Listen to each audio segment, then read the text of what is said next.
Hello there. Welcome back to the show. I'm your host, Merlinstergandaldore, and this is Reviewcap Theatre. What the devil? Do you like game reviews? Do you like game recaps? Well, you're in luck, as here we have both rolled up into one convenient package. The Reviewcap.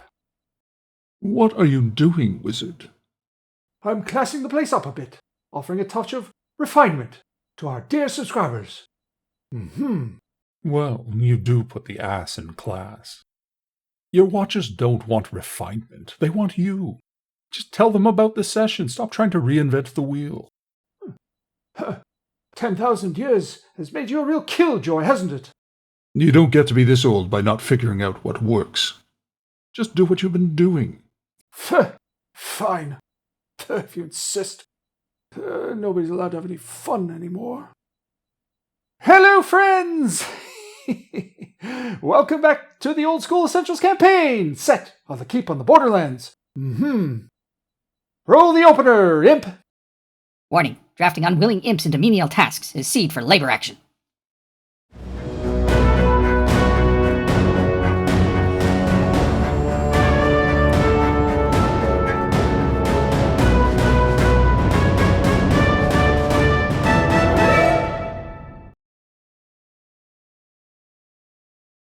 As is our norm, the action is recreated using the Order of the Stick Monster for Every Season cutout minis.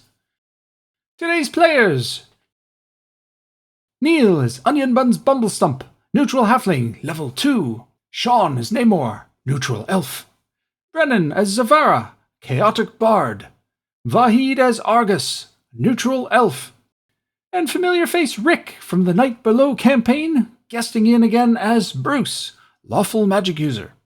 And new guest player Brian as Constantine the Swole, lawful fighter. Winter has passed, and it's now early spring. The group sits together at the Traveller's Inn. Newcomer Constantine the Swole has made their acquaintance, and they are discussing employment and rumors. Constantine heard on his trip up to the frontier that a young maiden was recently kidnapped by raiders and taken to some place called the Caves of Chaos. Zavara is elsewhere in the room, playing his flute for the crowd.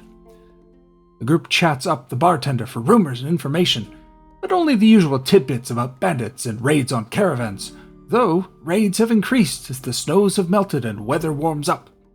The group discusses hiring mercenaries, but a poor reaction as Constantine attempts to chat with some burly brutes at one table leads to him being told to bugger off. The charming Zavara tells Constantine to take a powder while he and Bruce do some negotiating. Constantine and Bumblestump then head out to the front gate to talk with the town guards, hoping to glean some information from them. They encounter Gren the Frowning at the gate, but in an uncharacteristic display and a positive reaction roll, he is friendly with Bumblestump. When asked about increased bandit activity, he leads them out onto the ramp and points to a massive area of thick woods and tells them he's observed horsemen come and go from that region and suspects there must be a camp. He points to a spot on the river that serves as a fording area. Bumblestump and Constantine return to the Traveller's Inn with this information. Meanwhile, Zavara and Bruce have secured the retainers for a 1/10 share of the treasure each and 5 silver a day, in addition to providing gear. The retainers are Brack, Corin, and Grim. They start forming a plan to use Bruce's sleep enchantment to ambush groups of bandits as they cross the fording area, and to that end, Bumblestump heads down to the river and hides among some underbrush to scout and observe. The rest of the team uses the time to arm their retainers and ready them for the coming task.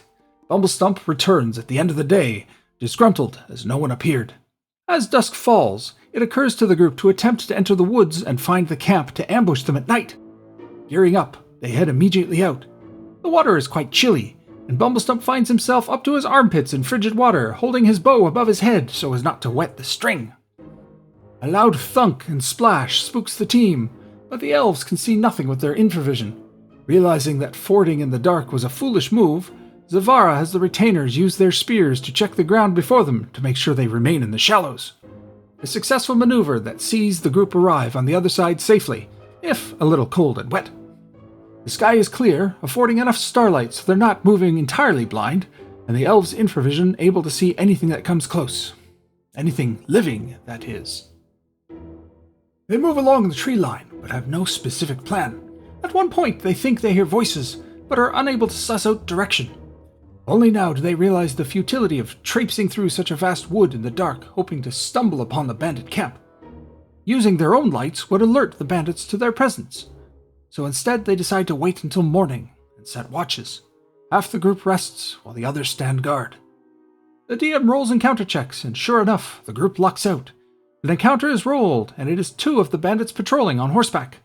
They are far enough away that the group is able to ready themselves and wake the sleeping team members. As the horsemen approach, holding torches and grumbling about their lot, Zavara begins playing his flute, using his ability to fascinate in an attempt to capture them without a fight. One fails his saving throw, while the other succeeds. The warriors immediately rush out and with their spears demand the other's surrender. Morale fails, and the bandit gives in without a fight. The bandits are cooperative, and, when prompted, they say they'll help the group capture the boss in exchange for their freedom and a share of the bounty. There is discussion, but ultimately the lawful Bruce agrees to their terms. The bandits tell the group that the boss is going crazy, as he has been in association with priests at the temple in the caves. Every time he goes there, he comes back more unhinged. Bruce asks when he's going next, and they indicate that he's supposed to go in the morning. He likes to leave early so he can return to the camp by nightfall. A new plan is hatched, wherein the group retreats back across the fording area and plans an ambush. The elves have each memorized magic missile, while Bruce has sleep magic ready. The archers ready themselves, and the group awaits. In the morning, the bandits' intel proves true, though for safety, the group has bound and gagged them. As the bandit leader and his 4 associates reach the midpoint of the fording area, the team launches their assault. Arrows fly, all targeting the leader. Zvar's longbow is the only missile to connect, save for the 2 elves' magic missiles, who auto-hit, but the damage rolls are low, each scoring only a 1 for a total of 2 damage each. Bruce unleashes his sleep magic, but Constantine and 2 of the retainers are standing in front of him, meaning they are within his line of sight for the spell. Unlike other versions of sleep in other editions, there's no specified area of effect. The DM here has ruled that this means anything within range and line of sight is affected by the spell. The spell gets 4 of the 0-level bandits, 2 0-level henchmen, Constantine, and the bandit leader. Further rolls are made to see if the bandits fall off their horses or slump forward, but remain seated. All 5 bandits remain seated. Fall into the cold water being enough to have woken them up. Morale for their horses is rolled to see if any of the attacks spooked them, but they remain calm enough to continue forward out of the water and into the hands of the team. A PC team's plan finally comes together. It's a marvelous thing. They wake their sleeping allies, then walk the horses and captives right up to the keep, where they turn them into the authorities for the bounties. True to his word, Bruce offers the 2 collaborators their freedom and a share of the bounties on their former friends, but in order to lawfully collect the bounties, they must come to the keep and turn themselves in. A massively high reaction roll sees the 2 bandits deciding to take this offer and attempt to gain clemency from the keep authorities, that they might be able to collect their money and reside in the keep, where it's far safer than living in the wilds. The group collects their fees and money for the spoils, then XP is awarded, and the session ends there. Well, there you have it, folks. Another part of the actual module interacted with. All things in due time. The bandits are part of the Keep on the Borderlands module. They are a fairly low-level encounter, easily defeated with the right tactics. The treasure hoard is low as well.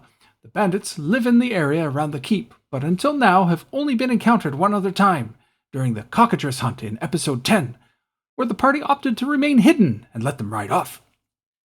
I feel that the bandit encounter is a good opportunity for information and roleplay rather than combat and action, though that is certainly very possible. Whether or not they are part of the alliance at the Caves of Chaos is left up to the DM, and here it was decided that they had a fairly recent and loose affiliation. The players here didn't capitalize and probe them for questions, though, instead opting to keep the leader under the effects of the sleep spell while they turned him over to the authorities. They had an easy win and didn't feel like tempting fate. With the Mad Hermit long since defeated, this makes 2 of the encounters unrelated to the Caves of Chaos in this module taken care of. Slowly but surely, the various teams are making their way through the module to completion. Probably about 1/4 of the overall module has been completed now, and that's not even counting the extra scenarios and modules the DM has filtered in. More characters are entering the rotation of the fold. Constantine the Swole and Zavara the Bard. Zavara's player has been at the table before, but this was Zavara's first proper outing. Constantine was Brian's first foray into old-school gaming, and he expressed an interest in returning occasionally when schedules align, so we hope to see more of him at the table. Stay tuned for the next episode, which picks up 2 days later, as Senek, Argus, and Grexley are joined by another newcomer to help track down the rest of the bandits. More new blood. Excellent. I hope to see you there, my friends.